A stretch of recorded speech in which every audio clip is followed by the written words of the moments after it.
Before we begin, make sure you subscribe, because the story you're about to hear is one most people never see. Behind layers of concrete and steel, far away in the mountains of Colorado, there is a prison so extreme that even other prisons fear it. If you think you understand crime, punishment, and justice, wait until you hear what happens inside these walls. The transport bus rolled slowly through the silent Colorado desert just before sunrise. Cold wind swept across the barren landscape as the vehicle approached a cluster of gray buildings surrounded by razor wire and towering fences. Armed guards stood motionless along the perimeter towers, rifles pointed toward the empty land beyond. This was not an ordinary prison. This was ADX Florence, the United States' most secure federal prison. Some people call it the Alcatraz of the Rockies, others call it something darker. Hell on earth. Inside the bus, a group of inmates sat chained at the wrists and ankles. None of them spoke. Even the most hardened criminals understood where they were going. Once someone entered ADX Florence, the chances of leaving were almost zero. The bus stopped at a massive steel gate. A mechanical hum echoed through the air as the outer barrier slowly slid open. Cameras tracked every movement while guards checked the vehicle from every angle. Inside the administration building, a correctional officer named Marcus Hale watched the arrival from a security monitor. Hale had worked in federal prisons for nearly 15 years. He had seen violent riots, dangerous gang leaders, and inmates who terrified even experienced guards. But ADX Florence was different. Here, every prisoner was considered too dangerous for the rest of the federal prison system. Terrorists, organized crime leaders, serial killers, master manipulators who could control entire criminal networks from behind bars. The new inmate stepped off the bus wearing a heavy chain belt around his waist. Two guards escorted him through a maze of metal corridors. No windows, no open spaces, just concrete and silence. The inmate glanced around. "Where am I exactly?" he asked. One of the guards didn't even look at him. "You're in the place where the system sends people it never wants to hear from again."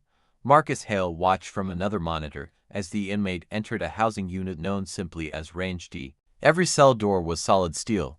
Inside each cell was a bed made of poured concrete, a stainless steel toilet, and a narrow slit window. Inmates here spent 23 hours a day alone. No phone calls, no human contact, just silence. As the new prisoner stepped inside his cell, the door slammed shut with a heavy metallic echo. Marcus Hale leaned back in his chair. "This place doesn't break people overnight," he said quietly to a younger officer beside him. "It breaks them slowly." Every letter was screened, every conversation monitored. Even exercise happened alone in a concrete enclosure sometimes called the dog run. The psychological pressure was enormous. And sometimes, that pressure created dangerous consequences. One evening, several months after the new inmate arrived, an unusual alert appeared on the security system. A prisoner in Range D had stopped responding during a routine check. This cell remained silent. Through the narrow observation window, the prisoner sat perfectly still on the edge of his bed. "To still." "Open it," Hale ordered. The door slid open with a mechanical hiss. Inside, something felt wrong immediately. Hale stepped closer. He noticed something strange carved into the concrete wall beside the bed. Symbols, dozens of them, codes, numbers, and names. Marcus Hale's stomach tightened because some of those names didn't belong to prisoners. Hale stepped back slowly, realizing the terrifying possibility. Someone inside the most secure prison in America might still be communicating with the outside world. The deeper they looked into those coded messages, the more it appeared one of the world's most dangerous criminals might still be running operations. Imagine a place so secure. It's called the Alcatraz of the Rockies, a place designed to hold the most dangerous individuals, cutting them off completely from the outside world. This is ADX Florence, the United States' only federal supermax prison. But what if I told you that even from within these impenetrable walls, secrets could still find a way out? Today, we're diving deep into a real-life mystery that unfolded inside this fortress, a story of coded messages, hidden communications, and a frantic investigation to uncover how the impossible was happening. ADX Florence isn't your average prison. It's a place of extreme isolation. Inmates spend 23 hours a day locked in a 7-by-12-foot concrete cell. The bed, desk, and stool are all made of poured concrete. The only window is a tiny, 4-inch wide slit, angled upwards so they can only see the sky. Contact with other humans is minimal, almost non-existent. The entire facility is a masterpiece of control, engineered to sever every tie an inmate has to their past life and any criminal network. So, when guards discovered something unusual during a routine cell search, it sent shockwaves through the entire system. It started with a few seemingly random drawings.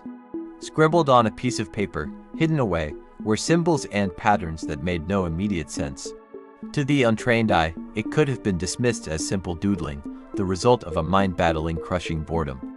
But the guards at ADX Florence are trained to see what others miss. They knew that in a place where every word is monitored and every letter is read, inmates become masters of covert communication.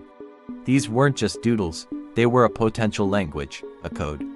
The investigation began immediately, and the central question was terrifying. Was someone inside ADX Florence still communicating with the outside world? And if so, how? The cell belonged to an inmate whose name remains classified, a figure deemed too high risk for any other facility. The discovery of these symbols set off a cascade of questions. Who was he trying to contact? What information was he trying to send? Was it a plan for an escape? Was he directing criminal activities from solitary confinement? The FBI was brought in, and a team of cryptanalysts codebreakers began the painstaking process of deciphering the symbols. They analyzed every line, every shape, looking for patterns, repetitions, and clues. It was like trying to solve a puzzle with no picture on the box and pieces that constantly change shape. As the codebreakers worked, the prison administration launched its own internal investigation. Their mission was to find the leak. How could information get out? Every piece of mail, both incoming and outgoing, is meticulously screened. Phone calls are monitored and recorded. In-person visits are conducted through thick panes of glass with no physical contact allowed. Even conversations with lawyers, which have a degree of privilege, are subject to scrutiny if there's a suspicion of criminal activity. The guards were re-interviewed, their routines analyzed. Was a staff member compromised? Had someone been bribed or threatened into becoming a courier? The paranoia was palpable. In a place built on total control, the idea that they had a blind spot was the ultimate failure. The investigation into the how was just as intense as the investigation into the what. They considered every possibility, no matter how outlandish. Could messages be passed through the plumbing system? Were they using light signals flashed from their tiny windows? One theory even suggested the use of ultrasonic frequencies, sounds too high for the human ear to detect, embedded in approved audio materials. They dissected the inmates' legal mail, searching for microdots or invisible ink. They reviewed hours upon hours of surveillance footage, looking for subtle gestures or hand signals during the rare moments the inmate was outside his cell. Every single interaction was placed under a microscope. Meanwhile, the codebreakers started making progress. They discovered that the symbols were a complex mix of ancient alphabets, numerology, and custom-designed glyphs. It was a language invented by one person, for one person, making it incredibly difficult to crack. They noticed that certain symbols corresponded with major world events or shifts in specific criminal markets, suggesting the inmate was not only sending information out but possibly receiving it as well. This was a two-way street, a secret conversation happening right under the noses of the most watchful eyes on the planet. This revelation deepened the mystery and heightened the urgency. The inmate wasn't just talking, he was having a dialogue. The search for the accomplice, the mole, turned the prison upside down. The investigators profiled every single person who had contact with the inmate, from guards and maintenance workers to medical staff and even the clergy. They dug into their financial records, their personal lives, looking for any sign of unexplained wealth or unusual behavior. The pressure on the prison staff was immense. Everyone was a suspect. Trust, a fragile commodity in such a high-stress environment, completely evaporated. The fortress was turning on itself. The psychological toll on the guards was significant, as they were the first line of defense, and now they were the primary suspects. Then came the breakthrough. It wasn't a bribed guard or a high-tech gadget. The answer was far more subtle and brilliant in its simplicity. The investigation turned to the one area that had a slightly different protocol: legal correspondence. While the content of a letter to a lawyer can be protected, the process itself was the weak link. The inmate had been using his legal mail, but not in the way anyone expected. He wasn't writing coded messages in the letters themselves. Instead, the code was hidden in plain sight, on the envelopes. He used slight variations in the placement of the postage stamp, almost imperceptible smudges near the return address, or tiny, deliberate creases in the paper. Each of these subtle marks was a character in his coded alphabet. A stamp placed a millimeter to the left might mean a millimeter to the right could be B. A tiny ink smudge could signify a number. To the mailroom clerks, who handled hundreds of letters a day, these variations were invisible, lost in the noise of normal handling. But to the recipient on the outside, a person who knew exactly what to look for, it was a clear message. The system was genius because it relied on human oversight and the sheer volume of mail. It used the system's own procedures against it. The letters inside were just decoys, boring, mundane legal chatter to satisfy the guards who screened them. The real message was on the packaging. Once they cracked the method, they could finally decipher the messages. The contents were chilling. The inmate was managing financial assets, directing investments, and giving orders to his network. He was running his empire from a concrete box, proving that you can cage a person, but you can't always cage their influence. The discovery was a humbling moment for the Bureau of Prisons. It exposed a vulnerability they never thought possible and forced them to completely overhaul their mail handling procedures. Now, at ADX Florence, every single aspect of an envelope is photographed and digitally analyzed before it leaves the facility. This case is a fascinating look at the constant cat-and-mouse game played between inmates and authorities. It shows the incredible lengths to which a determined mind will go to overcome obstacles. In an environment designed for total sensory deprivation, this inmate created his own world, his own language, and his own connection to the outside. It's a testament to human ingenuity, even when it's used for nefarious purposes. The story of the ADX Florence Code serves as a stark reminder that no system is perfect and that the human element, with its creativity and its flaws, will always be the wild card. Thank you for joining me on this deep dive into one of modern prison history's most intriguing mysteries. What do you think of this incredible story of code breaking and covert communication? Let me know your thoughts in the comments below. And if you enjoyed this video, don't forget to hit that like button and subscribe for more stories from the hidden corners of our world. See you next time. The room inside the Federal Intelligence Office fell completely silent as the final line of the decoded message appeared on the screen. Marcus Hale leaned forward slowly, staring at the words that had just been translated from the symbols carved inside Victor Salazar's prison wall. It wasn't a record of past orders. It wasn't a list of former targets. It was a plan, a future operation. And according to the code, it was scheduled to happen in less than 3 weeks. The message was short, but terrifyingly precise. It included a location on the outskirts of a major American city, a date, and a single phrase that investigators could not ignore. Phase 3 begins. Hale felt a cold wave move through the room. For years, the federal government believed that once someone entered ADX Florence, their ability to influence the outside world ended. ADX Florence wasn't just another prison. It was the most secure facility in the United States, a place designed to completely isolate the country's most dangerous criminals. Yet somehow, Victor Salazar had continued running pieces of his organization from inside those walls.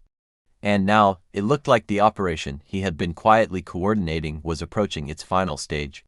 Within hours, federal agents launched an emergency task force. Analysts began tracking every name and location connected to the coded letters Salazar had received over the years. Investigators pulled financial records, phone logs, and travel histories from dozens of people believed to be part of his old network. What they discovered made the situation even more disturbing. Salazar's criminal organization had never truly collapsed after his arrest. It had simply gone quiet. Key members had disappeared from law enforcement radars, started small businesses, changed cities, and lived what appeared to be normal lives. But when investigators overlaid those individuals onto the decoded instructions, they formed a chain, a network that stretched across several states. Each person appeared to be responsible for a small piece of something larger. No single member knew the entire plan, only Salazar had the full picture. And now that picture was beginning to come into focus. Marcus Hale studied the timeline that analysts built on the wall. For nearly 15 years, coded instructions had slowly moved through the prison mail system. A capital letter here, a strange number there. Every message disguised as harmless conversation, every instruction carefully hidden.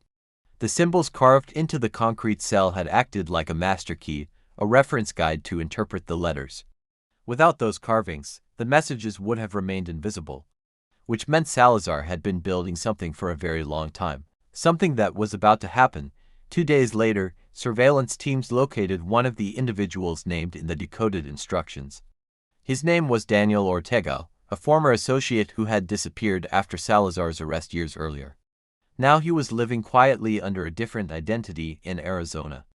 Agents watched as Ortega left his house one morning carrying a small duffel bag. They followed him across two highways until he reached an abandoned storage complex on the edge of the city. Ortega unlocked a metal door and stepped inside. The agents waited, then moved in. The moment they forced the door open, Ortega froze. Inside the storage unit were stacks of sealed crates, each one carefully labeled with coded numbers that matched the same patterns investigators had seen on Salazar's prison wall. Marcus Hale arrived an hour later as bomb technicians carefully opened the containers. But what they found wasn't explosives. It was something else: documents, encrypted drives, maps, thousands of pages detailing financial transactions, offshore accounts, political contacts, and blackmail material gathered over decades. Salazar hadn't been planning an attack. He had been building leverage.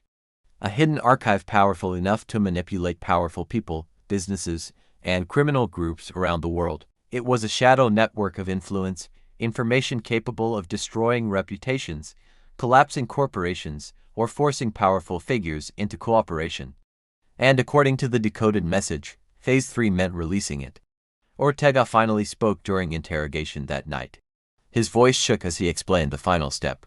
Salazar said the world outside runs on secrets, Ortega whispered. He spent years collecting them and storing them where no one would look.